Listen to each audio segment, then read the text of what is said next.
The observation deck of the Celestial Harmony hummed with a frequency that made Maya's bones ache. She pressed her palm against the transparent aluminum viewport, watching the Corvette Armada tighten its noose around what remained of the human colony fleet. 17 ships. That's all that survived of humanity's greatest exodus. 17 battered vessels carrying the last 200,000 souls of Earth. "They're moving into attack formation," William said from his station, his fingers dancing across holographic displays that bathed his face in pale blue light. "Estimate 30 minutes before they're in optimal firing range." Maya didn't turn from the window. Out there, beyond the protective shimmer of their failing shields, the Corvette destroyers moved with predatory grace. Biomechanical nightmares that blurred the line between ship and creature, their hulls pulsed with bioluminescent patterns that seemed almost beautiful, if you could forget they were death incarnate. "How long can our shields hold?" she asked, though she already knew the answer. "Against their plasma lances, maybe 15 minutes, 20 if we're lucky." William's voice carried the hollow exhaustion of someone who'd calculated impossible odds too many times. "Chief Engineer Chen says she can reroute auxiliary power, buy us another 5 minutes. But Maya," he paused, "5 minutes won't change the math." Maya closed her eyes. The math. Always the damned math.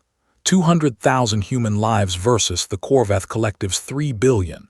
A species that had evolved not on land or sea, but in the crushing depths of a gas giant's atmosphere, where pressure forged cruelty into evolutionary advantage. They didn't want Earth's ruins or humanity's resources. They wanted what they'd wanted from the beginning, total extinction of a species they deemed too dangerous to exist. The irony would have been laughable if it weren't so tragic. Humans dangerous. Humanity had barely achieved faster-than-light travel when the Corvette found them. Earth's nations had still been squabbling over resources, borders, ideologies. The great filter everyone feared. It came wearing biomechanical armor and declaring humanity guilty of a crime it hadn't yet committed, the potential for violence. "Captain Singh wants you in the command conference," William said. "Emergency session, all senior staff." Maya finally turned from the viewport. William looked worse than she'd imagined. Dark circles under his eyes, his usually neat hair disheveled, the left side of his uniform stained with what she hoped was synthetic lubricant from a maintenance panel and not blood. "You should be there too," she said. "You're head of Xeno Communications." "Former head, there's no one left to communicate with." He managed a weak smile. "The Corvette stopped answering our hails 3 weeks ago. We're not enemies anymore. We're just a problem to be eliminated." They walked together through corridors that had once gleamed with the promise of a new beginning. The colony fleet had launched with such hope, 12 massive generation ships designed to carry humanity to a new world, to start fresh. But the Corvette had found them in the void between stars, hunted them across light years, whittled 12 ships down to 17 scattered vessels barely clinging to existence. The conference room was packed. Captain Singh stood at the head of the table, her dark eyes carrying the weight of every soul under her command. Around her sat what remained of the fleet's leadership: engineers, military advisors, the few scientists who hadn't been on the ships the Corvette destroyed. "We have one option left," Singh said without preamble. "It's desperate, it's dangerous, and it might doom us faster than the Corvette." She activated the central display. A star map appeared, showing their current position and a highlighted system roughly 3 light-years distant. "The Terran quarantine zone," Maya breathed. Murmurs rippled through the room. Everyone knew the stories. Before Earth fell, before the Corvette came, humanity had encountered exactly one other species: the Architects. Ancient, powerful, and so fundamentally alien that communication had been impossible. The Architects had built structures throughout human space, massive constructs of purpose unknown. When humanity tried to study them too closely, the Architects had responded with a warning so severe it made the Corvette seem gentle. They'd quarantined Sol's system, sealed it behind a barrier of technology humanity still couldn't understand. The last transmission from Earth 70 years ago described the barrier descending, a sphere of impossible geometry that cut Saul off from the rest of the universe. Nothing in, nothing out. The ships already in deep space, the colony fleet, became the last free humans. The architects haven't been heard from in 70 years, Dr. Yuki Tanaka, the fleet's chief xenobiologist, said carefully. We don't even know if they still exist. We know their quarantine barrier still functions, Singh replied. Long-range sensors confirm it, which means either they're maintaining it or it's automated. You want to call them, William said slowly. You want to contact the species that imprisoned the entire human race. I want to ask for help from the only power we know that might be able to stop the Corvath. Singh's voice was steel. We've tried everything else. We've run, we've hidden, we've fought. We've sent peace envoys who were vaporized before they could speak. The Corvath will not stop until we're extinct. Maya studied the star map. The quarantine zone pulsed with an ominous marker, 3 light years. With their damaged FTL drives, maybe 5 days of travel if the Corvath didn't destroy them first. How, she asked. How do we call them? We never established communication protocols. They responded to our presence at their structures with violence. Singh gestured, and the display changed.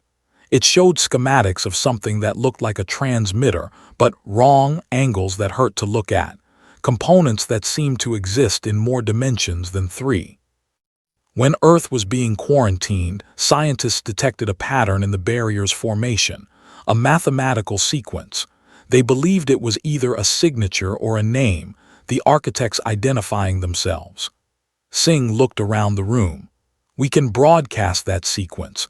If they're listening, if they care, maybe they'll respond. And if they respond by quarantining us too, someone asked. Or worse. Then we die slightly differently than we would have anyway, Singh said flatly. I'm not ordering this. I'm asking for a vote. All senior staff on record. Do we make the call? The silence stretched. Maya looked at William, saw him calculating, always calculating. She knew what he was thinking. The probability matrices, the decision trees, the cold mathematics of survival. But sometimes math wasn't enough. I vote yes, Maya said. If there's even a 1% chance the architects can help, we have to take it. William exhaled slowly.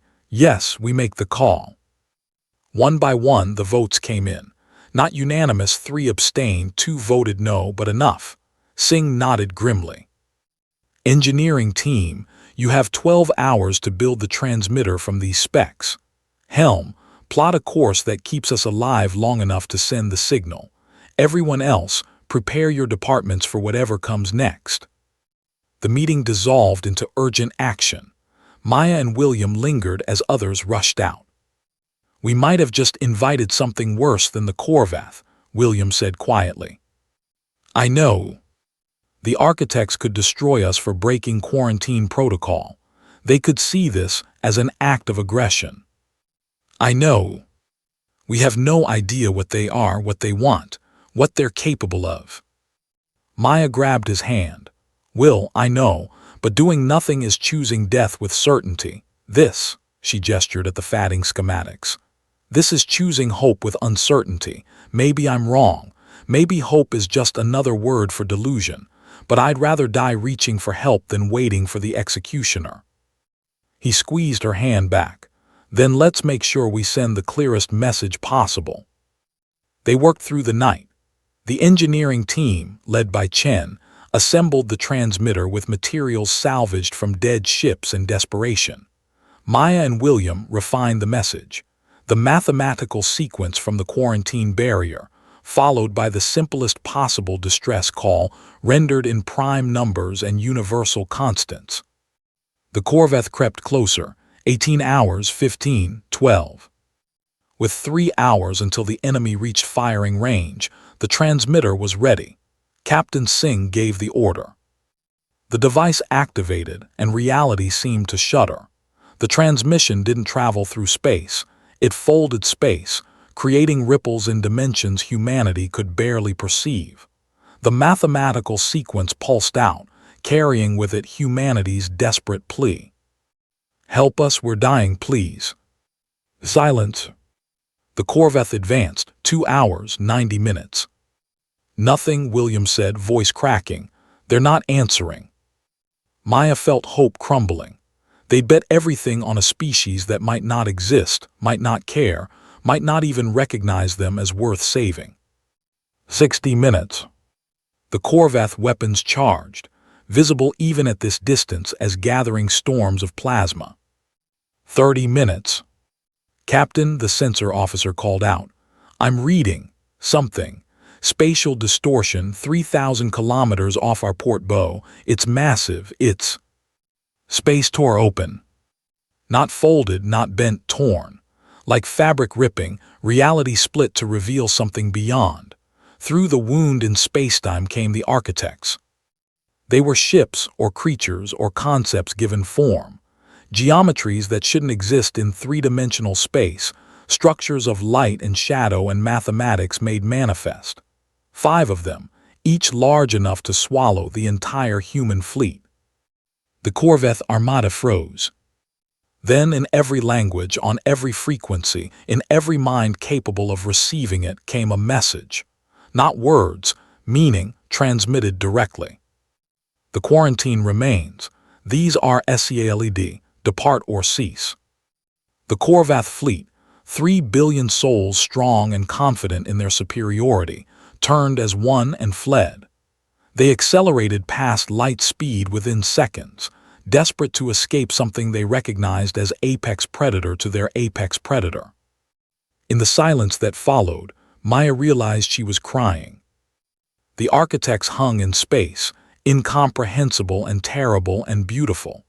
Another message came, this one directed solely to the human fleet. "You were SEALED for your protection. Others fear what you might become. We do not fear, we wait. When you are ready, break the seal yourselves. Until then, you are guarded."